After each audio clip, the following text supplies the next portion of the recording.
I work with 4th through 8th grade students and teachers in a variety of ways. I'm in and out of classrooms. I work with teachers one-on-one. I work with students however they need. And so I'm everywhere. I am also a former teacher. I was a 6th grade language arts teacher here for several years. Before that, I taught across North Carolina and Georgia for about 14 years, specifically teaching middle school, 6th and 7th grade language arts. So this is very much a place that I'm very comfortable talking about, reading and all the great things we're doing in our program here. Good morning. My name is Sabrina Mans. I am the curriculum and instruction coach at Lower Campus. So I do the same job that Megan does, but with our K through 3 teachers and students. This is my 26th year in education. I've been a classroom teacher, a special education teacher. Most recently, I was the data coach here at Lower Campus. But really, throughout all of my roles, teaching children, all children, how to read has been a passion for me. It's very important to me. And so throughout all those roles, that has been the case. And teaching, or helping teachers become better teachers of reading, has also been very near and dear to my heart. So I'm very excited to be here with you today to talk about something that I am very passionate about. All right, so we have a few talking points for today's presentation. The goal of our presentation today is really to hit on these 3 ideas. We're going to talk with you a bit about the foundational principles of our reading program. We are also going to address changes that are happening in the state and at GLOW through the Georgia Early Literacy Act, and we'll give you some suggestions for how to support your reader at home, whether they're kindergarten all the way through 8th grade. Okay, so we want to just give you a little crash course in teaching reading. So these are the big 5 components of effective reading instruction. These come from the National Reading Panel's report back in 2000. But basically it was like a landmark study where they looked at all the different ways to teach reading. And the recommendation was that effective reading instruction included these 5 things. So I'm going to give you a very brief explanation of what each one of these things is, just so you kind of have some background knowledge yourself. So phonemic awareness is the ability to hear and identify and manipulate the sounds in spoken words. So for example, being able to segment sounds in words, like if I said the word map, to be able to do at. That's a phonemic awareness skill. Phonics is the relationship between those spoken sounds and written letters. So when we teach phonics, we teach students how to decode by associating those letters with the sounds. So that's what phonics is. Fluency is the ability to read with accuracy and prosody expression. Fancy word. Yes, quickly, accurately, and with expression. And we know that when students can read fluently, then they can read with comprehension and understanding. Vocabulary is just being able to know the meanings of both written and spoken words. And then comprehension is making meaning of what we read. And so those are those big 5 components that we want to make sure that we are doing in our reading instruction. In the early grades, we're doing a lot more with those first 2, phonemic awareness and phonics. And then as students become more proficient with those skills, then we don't do those as much in the later grades. However, we differentiate for what students need. So if you have a student in a later grade that's still struggling with some of those earlier foundational skills, we're going to make sure to address that. Okay, so we use those 5 components of good reading instruction to design our program of what we do here at the Globe Academy. And so really our goal is for all students to become skilled readers. That's the goal. And so we do that by teaching word recognition skills. So those are sort of those things like the phonics and fluency. And then language comprehension strategies.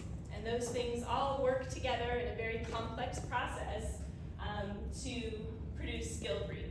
So that's really our goal. And our hope, as much as we would love for all students to love to read, after doing this for 25 years, I know that that is not always going to be the case, that every child is not going to love to read. However, we designed our program so that we can at least be fostering a love of literacy and reading and really having kids understand the access that literacy can provide for them in their lives.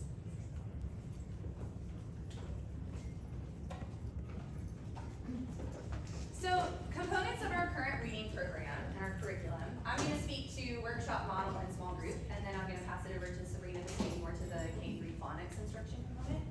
So, we use a workshop model in our language arts classrooms and in our English reading and writing blocks in elementary. Typically what this looks like is a lesson starts with some type of mini lesson where we are modeling using authentic text, either a reading or a writing skill or strategy, and then students are sent off to apply that to their own texts. It is much more complex than that. That's kind of the simple overview of how that flows. But ultimately what it allows us to do is model, send kids off to explore that skill, and then work in small groups, one-on-one, conferring with students based on what they need. We also provide a small group that is more targeted to students' needs. So Sabrina was mentioning earlier, when we start to notice that a student has an area that needs more focus, we can offer them supports that are embedded in our MTSS framework that allows us to identify and intervene in small groups. At Upper Campus, we also have the WIN block now, which allows us, that stands for what I need, and it allows us to create a more targeted instructional plan for a student based on what they need, whether it's math, reading, or language, or whatever skill it is. And then in K through 3, we have a dedicated phonics block, so where students are just getting phonics in that block, in addition to phonics instruction that's embedded in the reading workshop. So they're kind of getting 2 doses of that phonics piece, just because in the early grades that is important. And in K and 1, our teachers also do some explicit phonemic awareness instruction as well.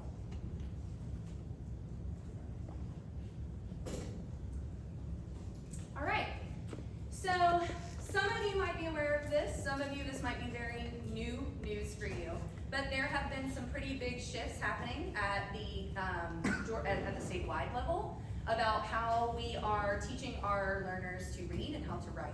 So over the last couple of years, House Bill 538 has come to fruition, and we are making some changes.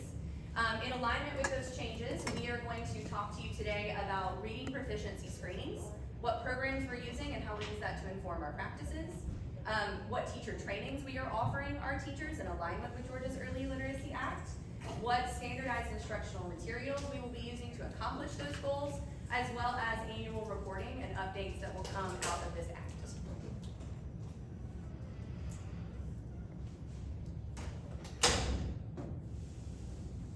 So, if you are a returning parent to Globe, you might be familiar with what we were using as our benchmark reading system for one-to-one assessing kids. It was called Fontes and Pinnell. You might have heard it called F&P. It goes by many a name.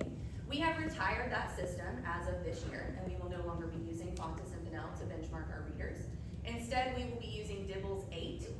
This is the DIBELS 8th edition, which that means that this is the 8th version of this program, so it has been used for a very long time. What we love about DIBELS is, there's a lot of things we love about DIBELS, but this one in particular, the 8th edition, adds on a comprehension component, which allows us to extend our benchmark assessing all the way from K through 8th grade.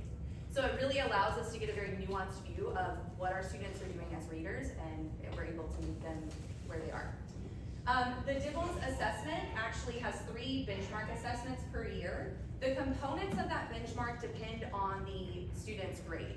So as Sabrina was mentioning earlier, in K2 and then sometimes in the K3 as well. We do a lot more work with those early foundational skills like phonemic awareness and phonics. And so there are more assessments that are administered to students in the lower grades because we're also looking at their alphabet knowledge, we're looking at their ability to decode. And then as they get older, starting in 4th grade on, there are less assessments. However, if a student does not perform at a proficiency level with those assessments, we can move back and use additional assessments to target their area of need, whether that is phonemic awareness, whether it is a more focused phonics intervention that they need. We're able to identify that using this system. We're very excited to put it in place. You will start to hear about it maybe at home because we will be going through classrooms to do it in the next month. And this also applies, I'm just gonna say, I know this is about our English program, but we're doing these things across both the language and the English classroom. So these assessments allow us to really align our practices. Okay, so another one of the components of the Georgia Literacy Act is providing teacher training. And so all of our K-3 teachers are going to participate in the Georgia Literacy Academy. It's an online program, it's structured literacy coursework that all of our K-3 English teachers are going to participate in. And we're very excited to do that work together and really build our teachers' knowledge and understanding of teaching reading. And all of our K-8 teachers are going to also participate in sort of job-embedded professional development on structured literacy practices, and it'll look different in the different grade levels. Sure. Yeah, I can speak to the kind of the transition to that 4th to 8th grade piece. While all of the actual trainings, of course we would love for everyone to watch and do every single training that is out there. However, we will be catering specific modules from that training to our teachers at Upper Campus based on the students they're working with and what they need, and those will be embedded in professional learning days or days where we're able to sit down with the teachers and really talk to them about what their kids need at their grade level. So we will be kind of choosing different portions of the Georgia Literacy Academy work to also give to our teachers up here at the Upper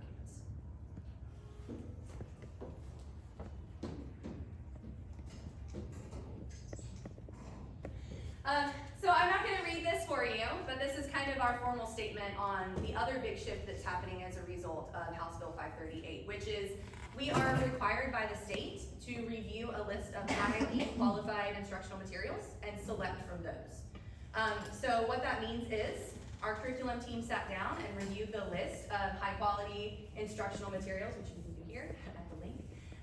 And it's basically a list of curriculum models that the state has vetted, that has determined that they are foundationally sound, that they have the systemic instruction that the state is requiring, and that they meet the expectations of the 538 bill.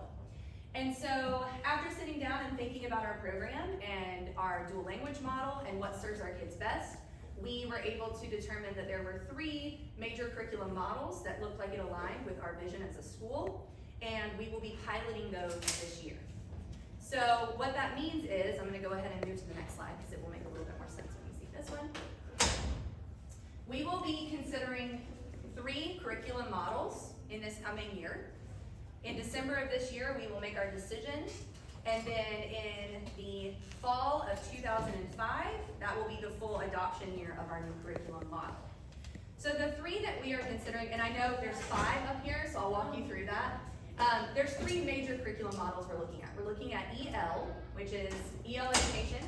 We're looking at Benchmark Advanced, and we're looking at Amplify. Now, you'll notice that some of these only go K5, or it seems like they're repeated, and that is because often when you get to 6th grade and up, there is a shift in how instruction works. That shift now and this is very vague, but it kind of shifts from a learning to read to a reading to learn mentality. And so there's a shift out of the more systematic phonics instruction, vocabulary instruction, into how do we think about big ideas? How do we work our vocabulary knowledge? How do we expose our students to domain-specific vocabulary so they can grow as readers within very specific areas of study and reading? And so that's why you'll see, for instance, I'll start at the bottom and work my way up. We'll be piloting Amplify CKLA in 1st and 4th grade, and we will be piloting Amplify ELA 6th through 8th in 6th grade. We want to see what it looks like to have Amplify in both the elementary and the middle school. 7th or 6th? It says 7th. for this one down here. For the last one, okay. Yeah. And then for EL education, we will be piloting EL education K-5 reading and writing in the 2nd grade classrooms, and we will be piloting EL education 6-8 in a 7th grade classroom. We will also pilot a benchmark advanced unit in 3rd and 5th. Now the way this will work is that students will partake in the first unit of each of these models. So they will do unit 1 of benchmark advanced. They will do unit 1 of EL education. That does not necessarily mean they're doing unit 1 right now. It just means that is the unit that they will be using for their pilot. We had to look across our program and ensure that we were ensuring that students were not having any gaps in their instruction. So for some of the grade levels, it actually made more sense to do the unit after the first unit of the year. For some, they're starting it right off. And so when you go to curriculum night, you'll hear more about that. Your teachers can tell you a little bit more about when they'll be actually delivering their curriculum. Later in the year, and by the year I mean by the end of, before December, we will review how things are going. We'll look at our rubric, we'll come together as a curriculum team and as an entire program and think about what the best fit is for our school. And then we'll be able to share more with the community about which curriculum we will be moving. And those of you, I can tell some of you are already looking at some of these programs. Just so you know, the EL education is through Open Up Resources. There's EL education curriculum can be accessed in a couple of different ways, and it's like Open resource. Open resource. So we're using the Open Up Resources version, and our intent to do that is, first of all, it was on the approved list, but also we use Open Up Resources for math, and we liked the alignment between the two of them. So these are the models we're looking at. Yep. And so this is what's supposed to happen after this adoption next year. The state is going to publish a report that shows what reading performance looks like in individual schools. So Globe Academy's scores will be publicly available for 1st through 3rd grades. Typically, you know, Milestones is the only score reports that go out publicly, but this will be new to share those, like those Dibble scores or whatever scores that we're using for monitoring progress. So that will happen. Supposed to happen. Okay, so these are just a few things that you can do to support your reader at home. For kindergarten and 1st grade, this sounds very simple. It is simple. This is like off the top of your head, play little rhyming games and sound games. Like, okay, it's time to go brush your teeth. What are you gonna go brush? Brush your teeth. Little things like that in the car. Just anytime you can do some of that rhyming and segmenting is really, really great for your younger children. I'm not, Megan is a singer, I am not. I tried to talk me into singing the rhyme earlier. They gave me a microphone and everything, and we didn't do it. It's fine. No, But not today. look up Willoughby Wallaby, silly songs, like just where you're changing the sounds and words. Those are all great activities to boost that phonemic awareness. And then read together. You know, in the earlier grades, you probably are going to be doing more of the reading. Ask questions like, what do you think is going to happen next? And things like, which character do you think is most like you? Just, you know, enjoy that act of reading together. And then when your child is reading to you, if they get to a word that they don't know, the way that we are teaching teachers to prompt students is either like, let's sound and blend, or let's tap and blend. So if they come to the word crab and they don't know it, give them a second, and then you say, okay, let's tap and blend. Crab, what's the word? Crab, and then they go back to the beginning of the sentence to sort of smooth it out. So really, we want reading to be enjoyable for them. If your child's reading a book and they're not able to read most of the words in that book, it's probably not a great book for them to be reading by themselves. However, sometimes students have that book that they really, really, really want to be able to read by themselves because it's something that's interesting to them. And so let them read it and just support them along the way. And don't be afraid to tell them the word if you need to. We don't want it to become frustrating for them. And then for second and third graders, instead of playing the sound and rhyming games, playing word games, doing Mad Libs. We would always bring Mad Libs in the car when we would go on a road trip. I mean, those are great word games, bananagrams, boggle, just try to incorporate some of those word games. And when you're reading together, really continue to read to your child and have conversations about what you're reading. It's helpful to read books that are sort of at a level that are higher than what they can read on their own, just to work on that oral vocabulary. And then students in second and third grade should be reading for about 20 minutes a night. I will say this, and I think we talked about this at the first coffee talk at Lower Campus. Like, if you have a student that's struggling with reading, or reading is challenging for them at this moment, maybe independent reading is them reading 1 page and you reading 4 pages for them. Like, we really don't want to push them to frustration. We want them to practice, but we don't want them to become so frustrated with reading that they don't want to do it anymore.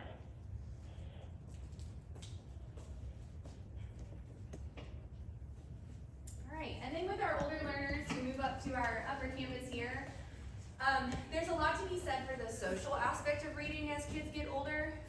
So you might start to notice that as your students enter pre-adolescence and beyond, that they start to kind of fixate on a topic or on a type of reading or a genre of reading, right? So if you have a 4th or a 5th or an 8th grader who loves graphic novels and that's where their energy is right now, that is okay.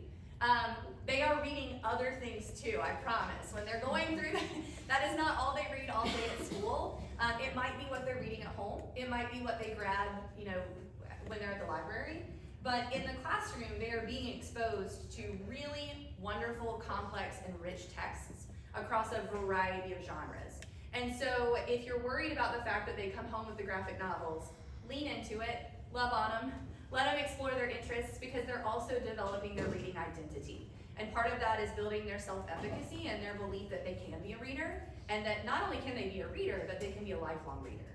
And so, that's kind of what we're trying to get them to, is to believe in themselves, to give them those basic foundational skills they need to be a reader so that they can go off into the world and be lifelong readers who can interact with any text that comes across their desk or their computer screen or their phone, because it's all virtual. So ask your learner in 4th and 5th grade to read out loud to you.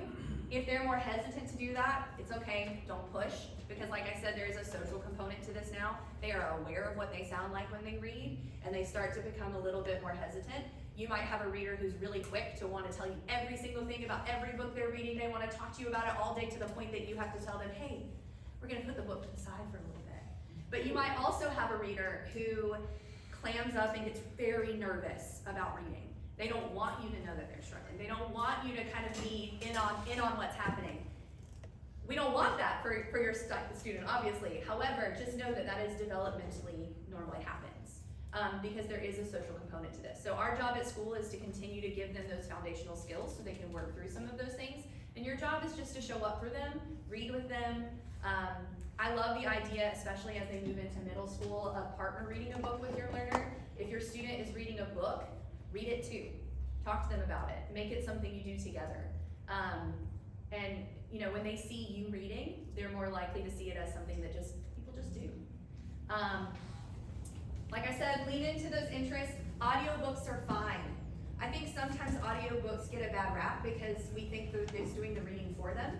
But there's actually a lot of research that supports that when students are listening to text being read aloud to them, they're building something known as their listening vocabulary, which means that they are hearing words that they might not have ever seen before. So when they do encounter those words in those really complex, higher level texts, they might not know them, they might not recognize them, but they start to kind of decode it a bit, and then they pull it from that listening vocabulary. And all of a sudden, deoxyribonucleic acid doesn't seem so scary anymore, right? Like they start to explore these things. That's DNA, by the way, that's DNA.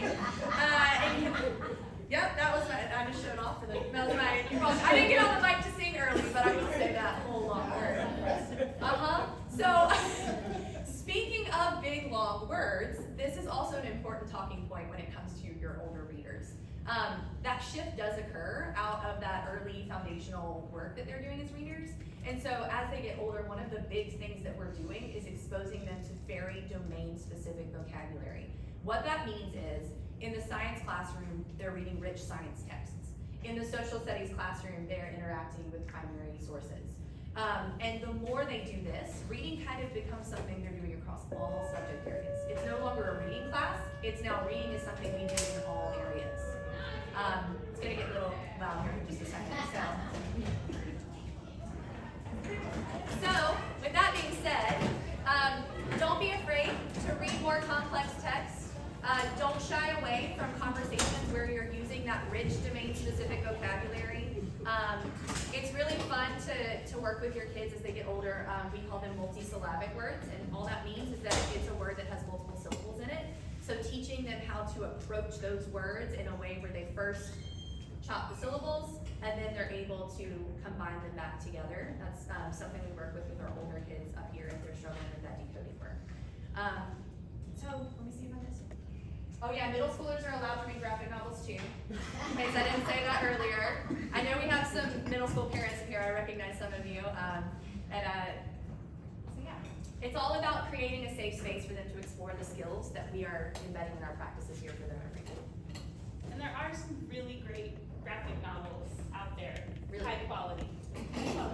Yes, and audiobooks and all that fun stuff. Yeah. And those audiobooks are especially great for students that are having challenges with reading.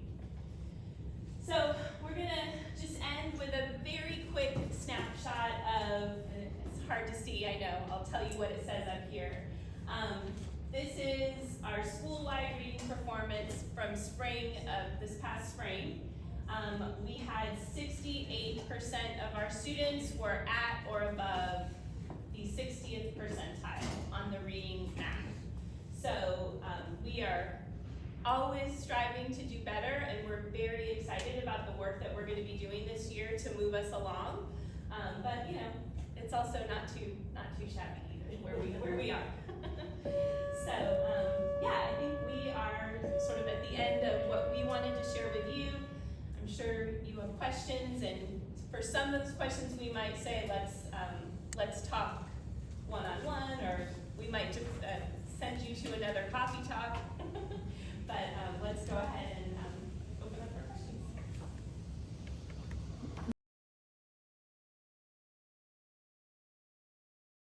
Yes.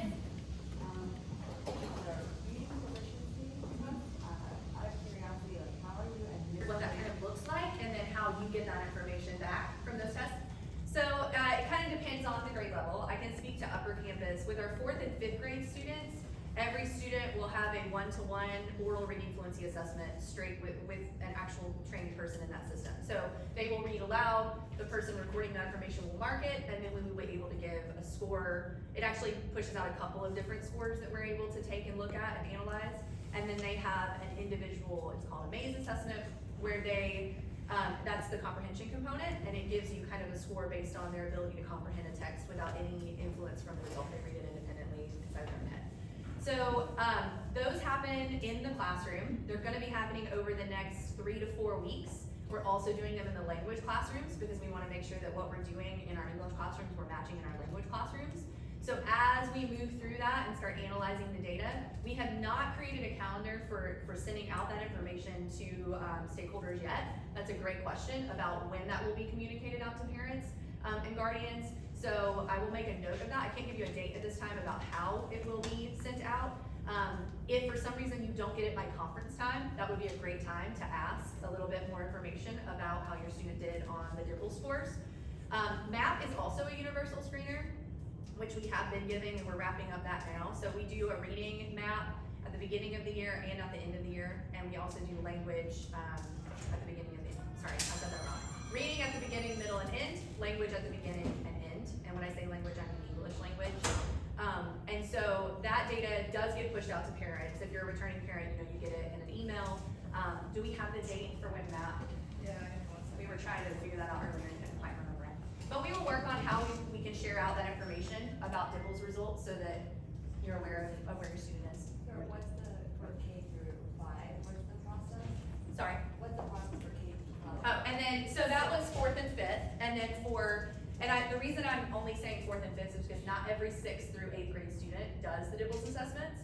Those are on an as-needed basis, based on what they need from their MAP scores and such. And then I'll let Sabrina speak to the K-3.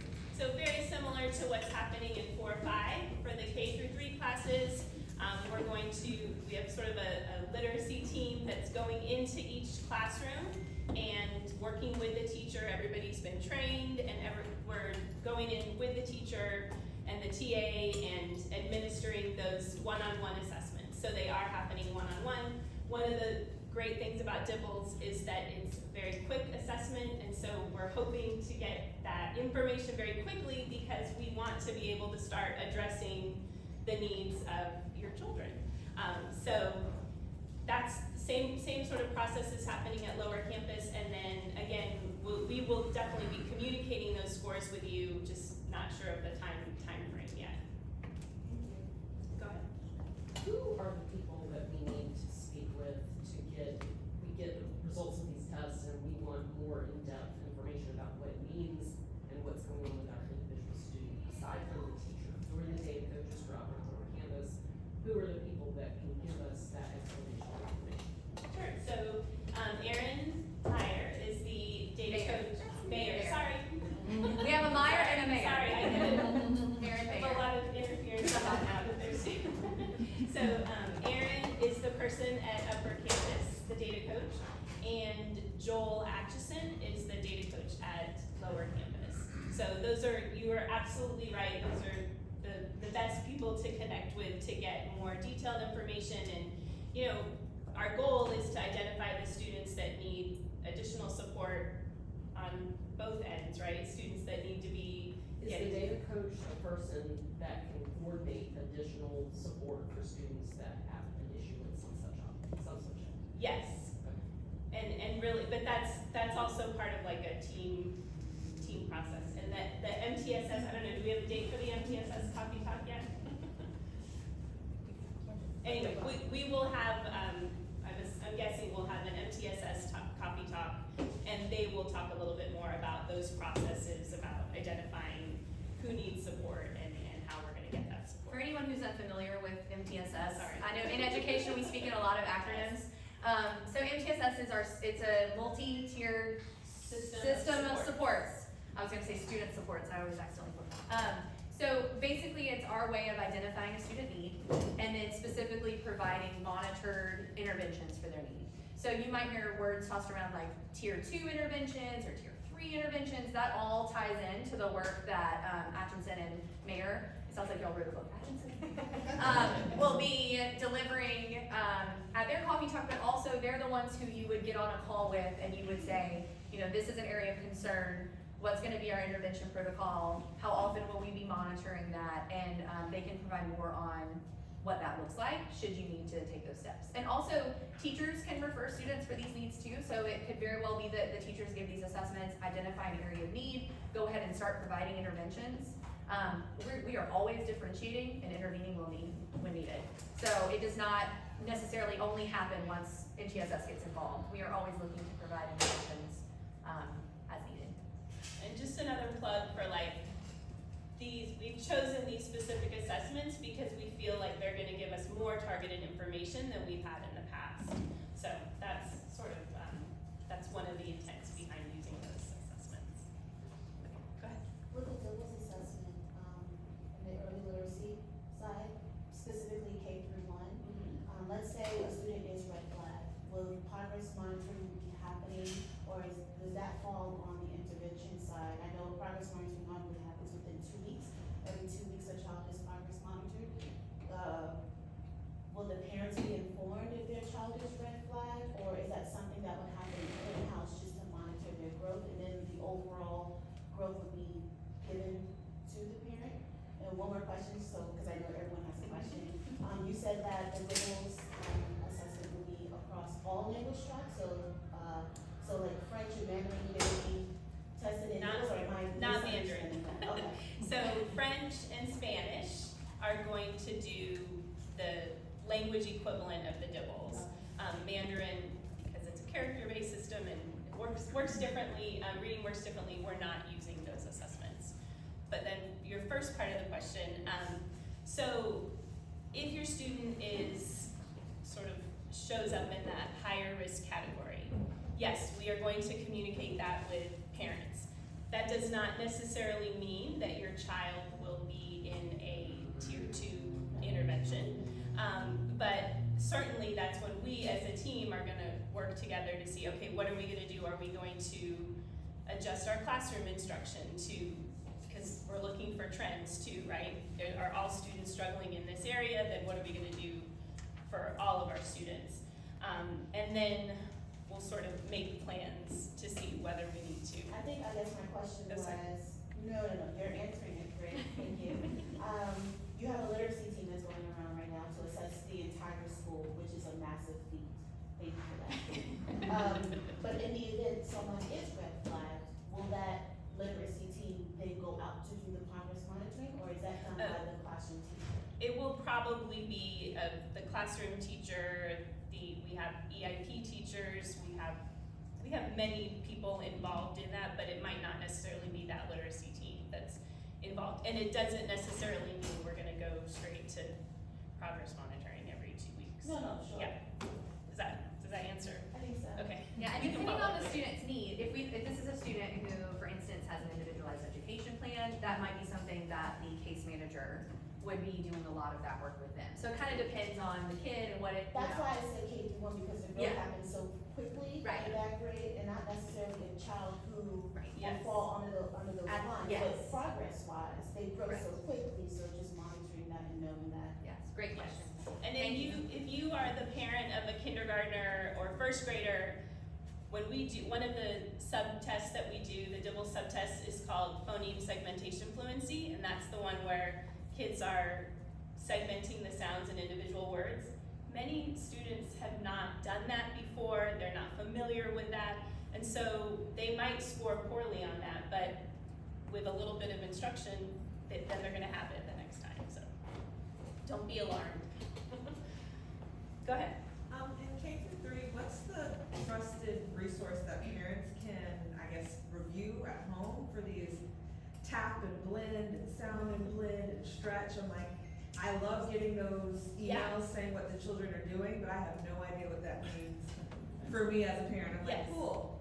Sounds fancy, but also what does that look like in Yeah. action? Yeah. Yeah, so there's a couple different resources, and I think maybe what we could do, Simon, is when we post the coffee talk, we could maybe even link some resources there for you.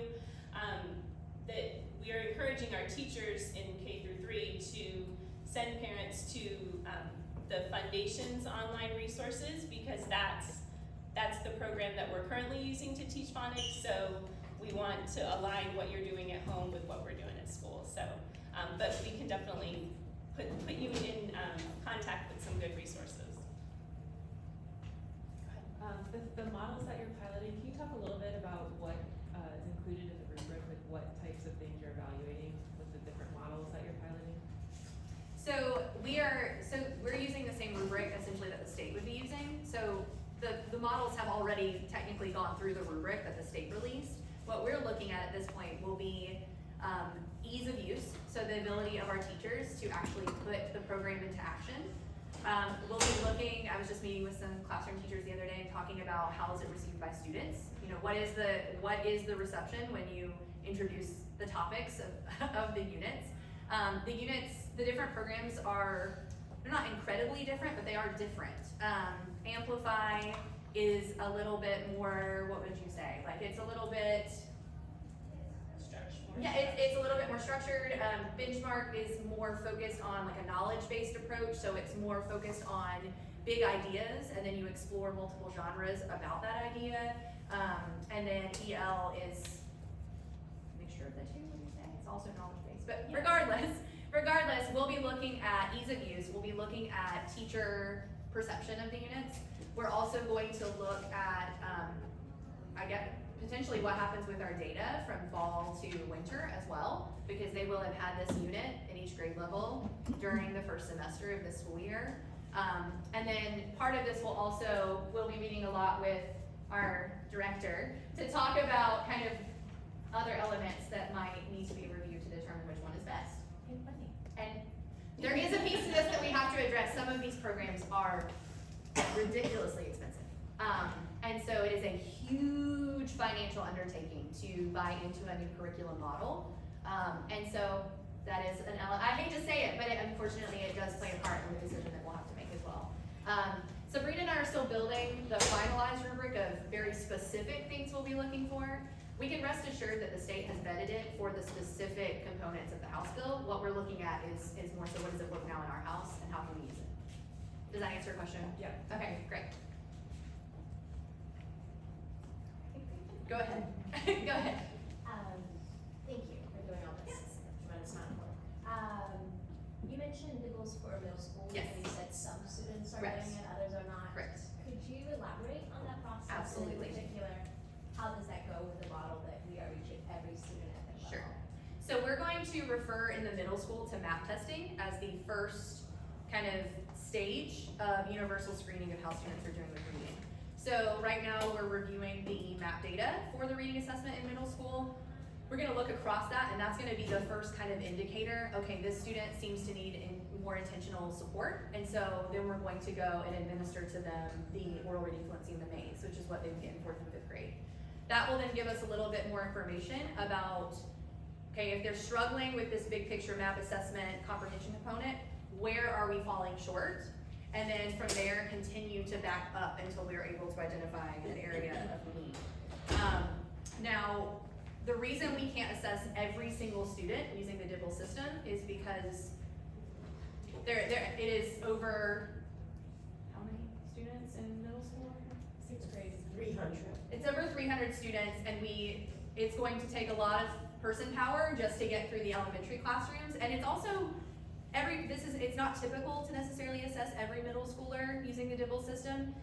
And this has been our model in the past as well. This is how we've kind of moved, is using that map as the first indicator. Classroom observations. Not necessary. Correct. There are many kids that are above. There we go, yes. But also, I lost my train of thought, but the map assessment will be the first indicator, and that's where we'll start. Classroom observations, what teachers are seeing. If there is a need, we could add it into one of the components of an MTSS plan to monitor students' growth. Talking of kind of coming back to that progress monitoring component. So really, you're just talking about remediation. You're not talking about students that don't fall under an intervention, meaning they are not reaching the benchmarks. You hope them to be based on the MAP score. Did I understand that correctly? Can you rephrase that? Yes. Okay. So the way you're using the goals for middle school Yes. is really focusing on students who need intervention in order Correct. to reach the benchmark expected. Correct. Not any student above that. Correct. We are using it as a way to indicate areas of need, yes. Yes, that is exactly right. Speaking to our students who are reading well beyond the levels of the typical benchmark line, we do have a full-time gifted employee now here at Upper who will provide some additional services during wind block for those who are receiving gifted services as a way to boost and extend their learning as well. That's similar to last year. Will there be a coffee talk about that? About- gifted to middle school? I'm sure that. There will be a gifting. Okay. Talk, but that has not been scheduled yet. Yes. I think yes. So I have 2 questions. The first one, you mentioned the pilot programs.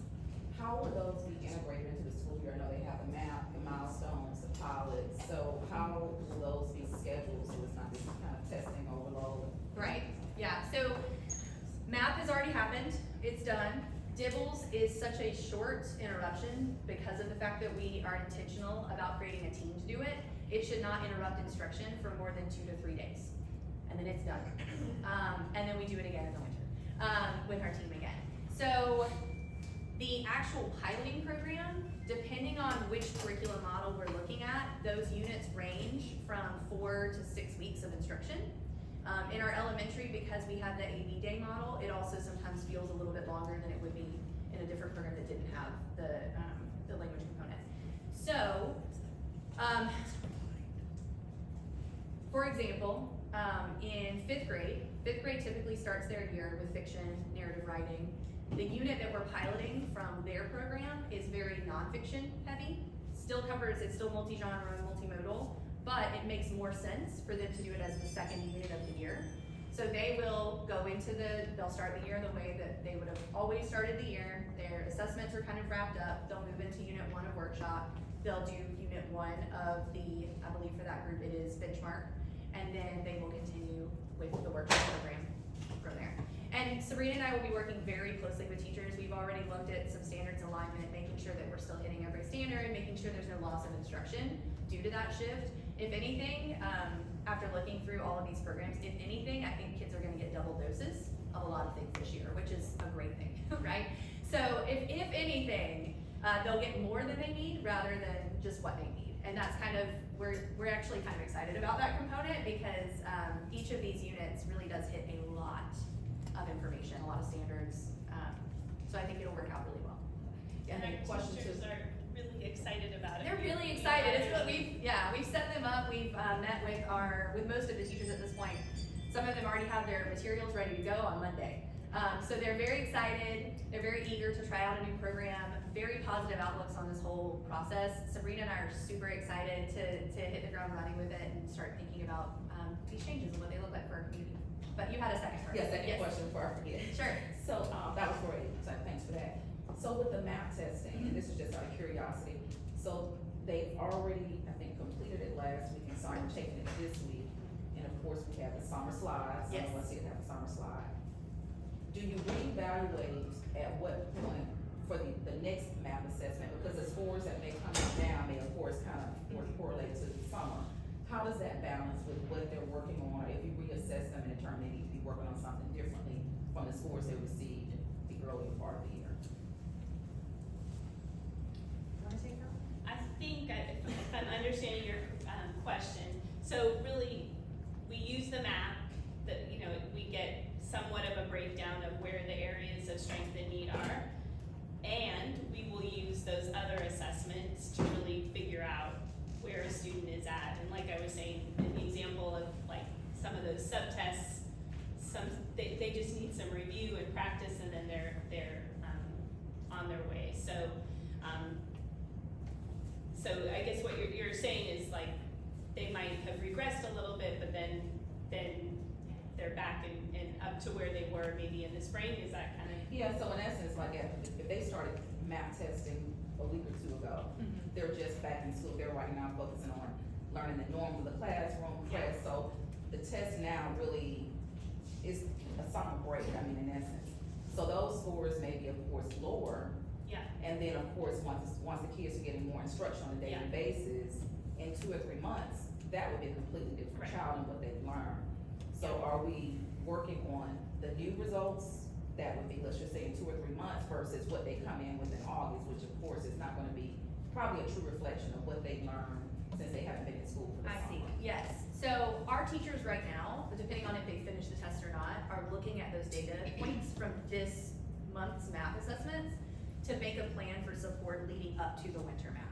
So we definitely don't push it aside just because of the concept of the summer slide. The idea of the summer slide, it's real, but it's also embedded in that curve that you see in the growth model. So it's already considered when you look at the data that there would be kind of this, there's not gonna be a huge leap unless a student is doing an intensive program over the summer, which we do have some families that do.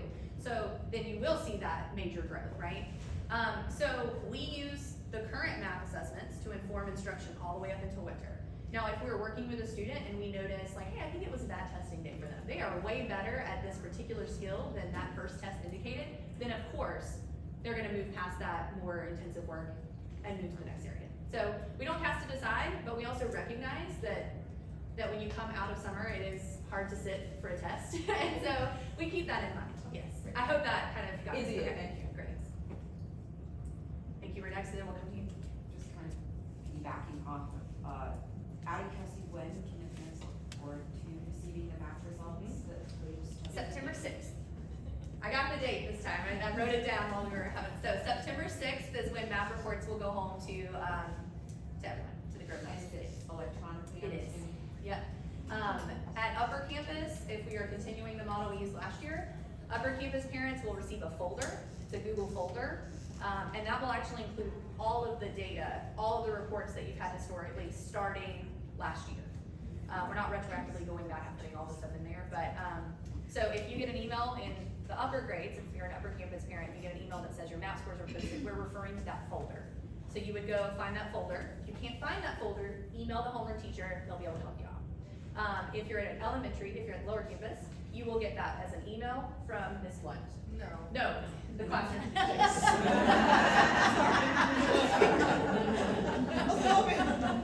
All 500 students will get an individualized email from the head of school. Okay, I take back that statement. You will get an email, is it from the homeroom teachers? Okay. You will get an email from the homeroom teachers that will include access to that math report as a PDF. I just gave Ms. Blunt over here a heart attack. She's like, her inbox is full enough. She doesn't need to sit down. Attaches a PDF to an email. Thank you, Ms. Blunt, for clarifying. I just wanted to keep you on your toes this morning. All right, you got a question next. Yeah, you mentioned audiobooks. I have a middle schooler, likes to read, loves audiobooks, plows through probably, 3, 4, 5 a month. Is there a point at which there might be a concern that he's not reading enough?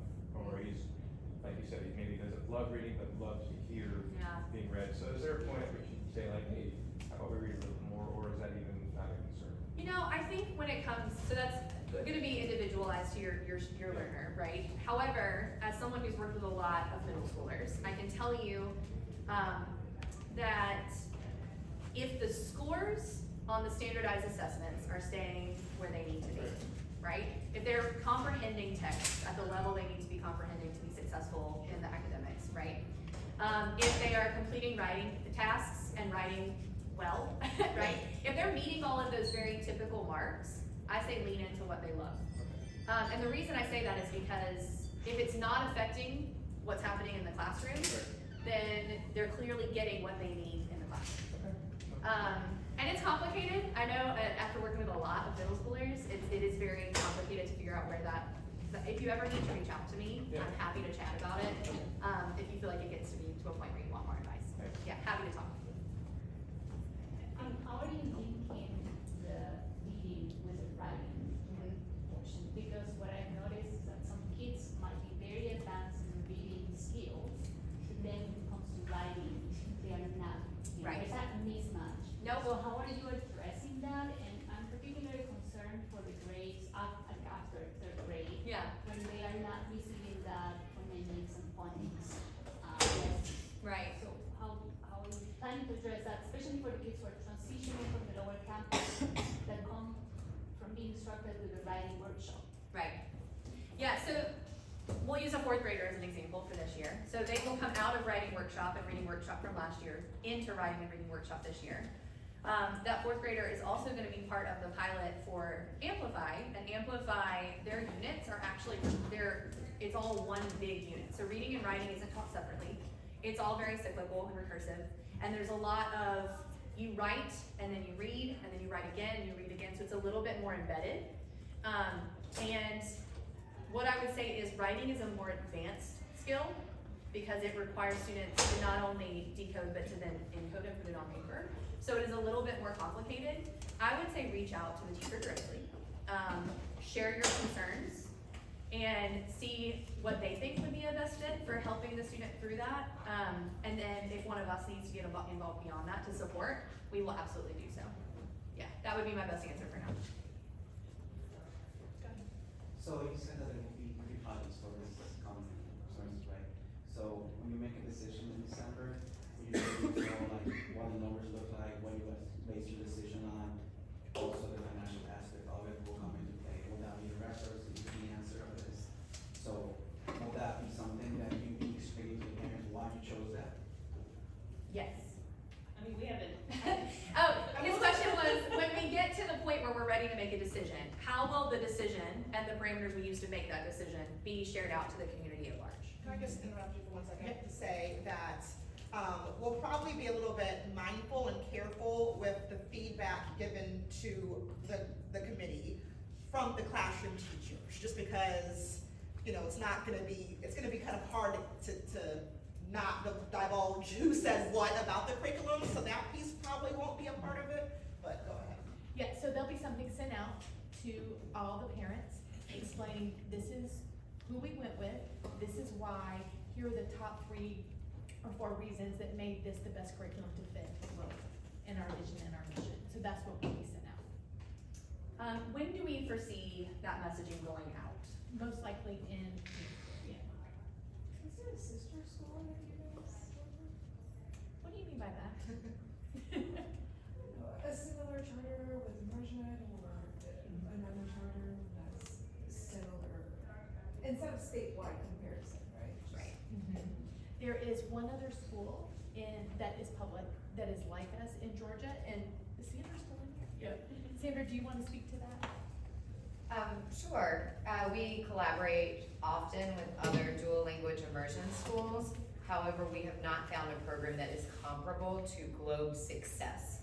So those schools you have seen significant differences between the languages, where one language is super high and performing, another language is severely struggling. So it's hard for us to compare to those other schools because we have not found another school that is able to maintain the high success in all of the languages in the same way. If you come to our language coffee talk, that'll be coming up soon, you'll be able to see exactly what that looks like across the board. But yeah, that is what we have seen. I just wonder too, if there's other schools that are implementing the school curriculum, is there a way to work Yes. together to find kind of Yes. what works Yes. best for We everyone? have talked to many schools across Georgia, including one that has the dual language immersion program, to get advice on which curriculum they piloted. And so they had that part of their team that they looked at, and that's how we got some of ours in our top 3. Okay. Yeah. And we also have, as we were making this decision, we also looked at what the larger districts surrounding us are going with. So we looked at what Decatur, ANCS, DeKalb at large, I say at large, just beyond Gwinnett. us. Yeah, Gwinnett. We looked at what other areas within this general metro area kind of are going with. And also as an additional point, but our program is really special and really unique and really lovely and beautiful. And so a big piece of this decision is deciding what aligns with our core values and our mission statement and what we're here to do. So, yeah. So is there, you mentioned, I think for second, third graders, 20 minutes of reading at home is kind of where the benchmark is. Do you have like a success map or plan per grade that can be posted or is already posted online that we can kind of like look at as parents and lean into? So if grades are like full or not. a guide to appropriate things that you would be doing like each year to support the learner at like a developmentally appropriate stage at that age? Is that kind of what you're like, thinking? you know, we should be reading for Got first it. grader 15 minutes at home. Got it, yes. Yeah. I'm sure that Yeah. Sabrina can speak more to Yes. that. Well, and I was gonna say that's certainly something that we can put with those resources attached to this, this coffee talk. Absolutely. Go ahead. You mentioned that you don't do reading proficiency with Mandarin, and I'm just wondering, is there like a more informal way for character recognition, and they still read Pinyin, so how does that? I'm gonna defer to Sandra. Sure. Repeat So the question. the question was, we mentioned that we are not doing the phonics assessment for Mandarin. What we use is called level learning, and so that one works off of a character-based system. So we start off with the radicals that the students are recognizing that make up the character and how those are pronounced and how the characters are constructed. So you'll see in the report card that you're sent a report of how they're reading and how that corresponds with the end of year goal. So each family, like when report cards come around, if you're a family that's on the Mandarin track, you'll have that report that will come home with you. It's not Then- formal, Yes, it's a formal assessment, yes. and it's not Pinyin related. No, it is not peeing related, and that is really, really important. If you have a child that is on the Mandarin track, please do not gravitate towards PE only resources, because our issue is that we want our students to be able to read successfully. If they go to a country or work there, they will not have pronunciation guides above the characters. And so that's something that we are trying to kind of move away from pretty aggressively, because we want the students to be recognizing the character as they are without that pronunciation guide. So that's one of the things that the program has helped us with, which has been great. So if, and then when you talk with your teacher during the conference, they can talk to you a little bit more about exactly what they're seeing that's aligned to the standards. So they have each standard and how your student is doing with those standards specific to Mandarin. And we are unfortunately out of time. We've gone a little over. I know some of you took time away from your usually scheduled program to be here with us today, so we want to make sure you're able to return to your workday or whatever you're doing outside school today. So thank you so much. If you have questions, Sabrina and I, we love to talk about what we're doing. And so feel free to reach out. My name's Megan Tolbert, Sabrina Mans. We are always here. You know where we work, and we're happy to chat whenever you need.